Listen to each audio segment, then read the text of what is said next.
Top of it, top of it, top of it. It's your boy Coach One Stack. We tapping in, y'all. And guys, we're gonna tap in about Lil Woody this morning, man. You know, y'all seen the video with Lil Woody crashing out because Young Thug said that, you know, Lil Woody was on all types of medication and he was sick in the head. You understand what I'm saying? He was sick in the head, and guys, I believe Young Thug, but see, on Lil Woody's note, you could tell dude is on medication. You could tell he's not all there. You could tell that he has personal problems, you know, and no knock for anybody that's on medication, because I suffer from anxiety and depression from time to time. So, you know, that is a mental illness. But Lil Woody, I definitely believe that you're on medication. And then the next thing is, if you look at that interview that Big Bank had with Young Thug, you know, because they keep showing parts of it, you know, listen real close and you're gonna hear Young Thug say, you know, we crashed out behind, you know, what you did to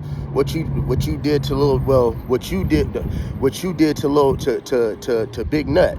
And then you're gonna see Lil Woody's gonna incriminate himself sitting on his podcast, and he's gonna sit back and say, you know, they the ones who went over there and did that stuff to Big Nut. So once again, we got the snitching going on. Lil Woody has gotten in his feelings, man, and you basically said that Young Thug and YSL was responsible for what happened to Big Nut. You said it on your podcast. See, that's the thing, man. When y'all get a person in their emotions and in their feelings, which you not supposed to be as a man, stay the fuck out y'all feelings. See, the truth always comes out. And so Young Thug pushed that button because he know him better than anybody. He know him like a brother. And y'all could tell Lil Woody ain't smart. He said he wasn't that smart. You know, you could tell he rode the short bus. You could barely understand what he says. You could tell his understanding only came from the streets.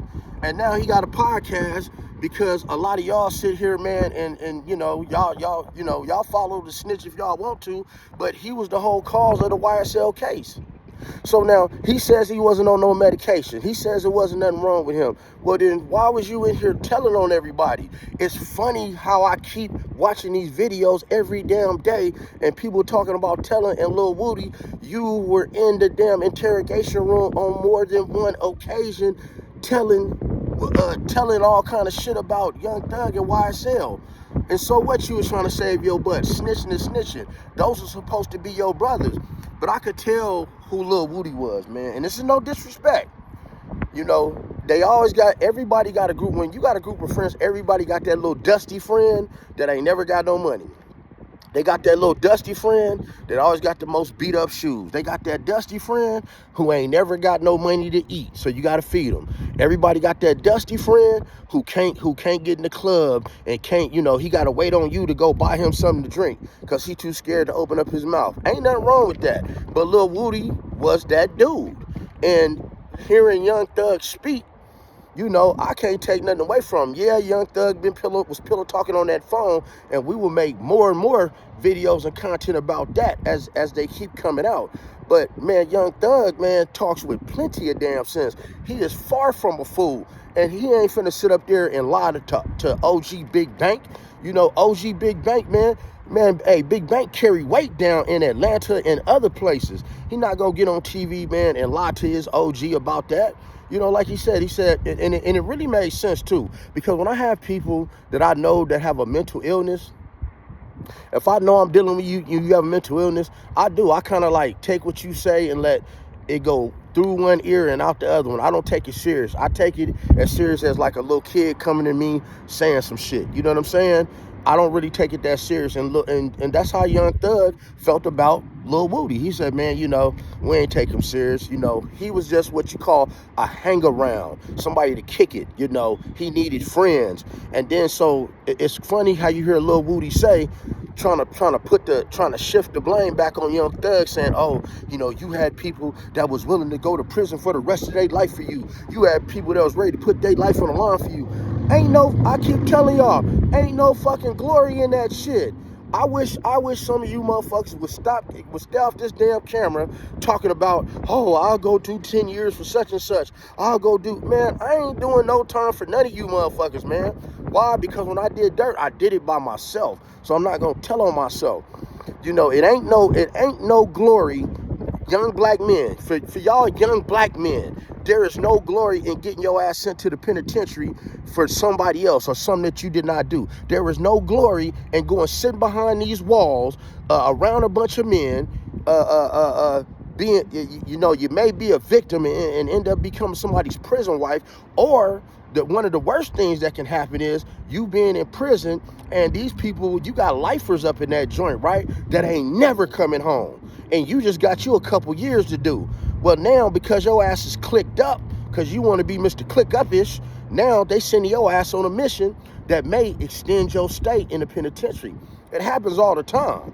You dig what I'm saying? Shit, I got a cousin that I think he had got like maybe 4-5 years, and 20-some years later, he's still in the penitentiary. Why is that?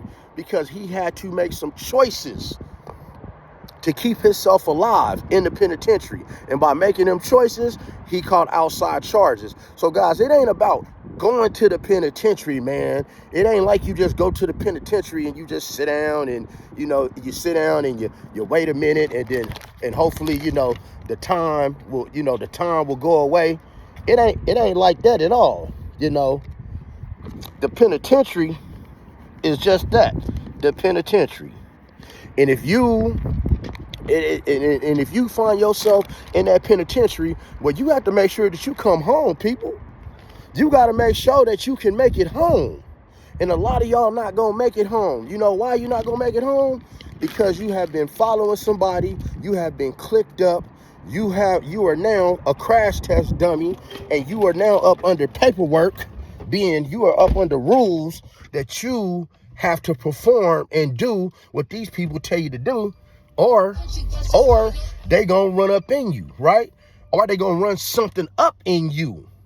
Because we all know, man, when you're in the penitentiary, man, your own race deal with you. But there's no glory in that, y'all. And like I said, the end of this video, man, because I ain't want to keep y'all, make sure y'all hit the subscribe button, hit that notification bell. It's free. It don't cost nothing to hit that button, man. And, you know, hit the like button. Let me get 100 likes on this video, because I got way more content to come. You know, as fast as this shit will upload, I'm going to be dropping it.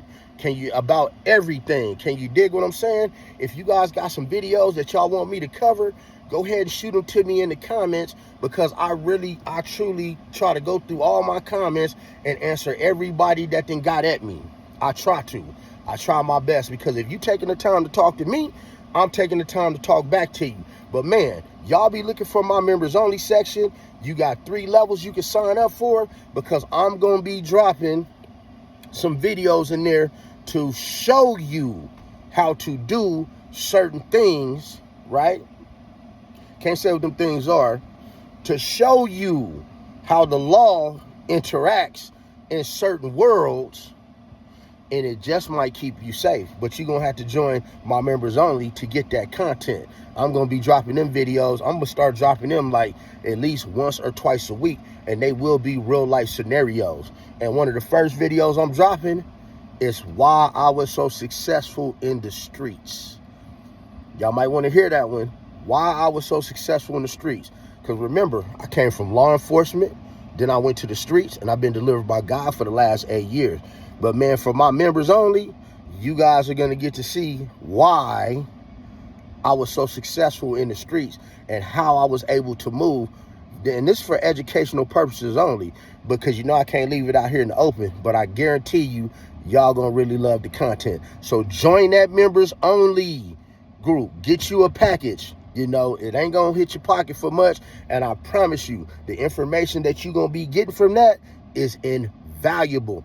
If you need to book a consultation with me because you might be going through something in your life, like I got a lot of young dudes that be like, Coach, man, how do I do this? How do I navigate through this? I got this going on. How do I do this? How do I do that? Well, hit me on a consultation. We're going to FaceTime, and I'm going to show you how to navigate through whatever problem that you having.